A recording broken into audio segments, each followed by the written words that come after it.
Ida for calling my friend out on his rude behavior? Going to use fake names for this post.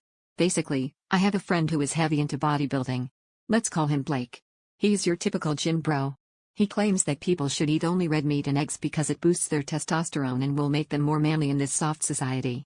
I think you know what I am getting at, and it won't be hard to figure out what type of person he is. He also never holds back his opinions and is quite vocal. Now I have another friend, James, who is the polar opposite of Blake. Apart from both of them working out, he is 100% vegan, advocates for social welfare, and is in general a quiet person. Essentially, he would be the perfect target for someone like Blake. However, they ended up meeting through me, and all three of us had no issue hanging out together. Blake would voice all his opinions, but for the most part James would be quiet, and he is always quiet in group settings. In general, I stand neutral on a lot of things, and this is what allows me to get along with different types of people. If it is relevant, we are all in college. Over the past few months, James has been trying to be more talkative in social settings and less of a quiet person, including when he is with Blake and I. This means he voices his opinions more often, and will disagree with Blake when he previously didn't.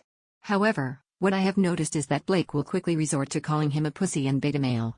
For example, James was mentioning that he is having trouble putting on muscle in the gym, and Blake instantly said maybe if you stop being a vegan pussy you'll start getting strong.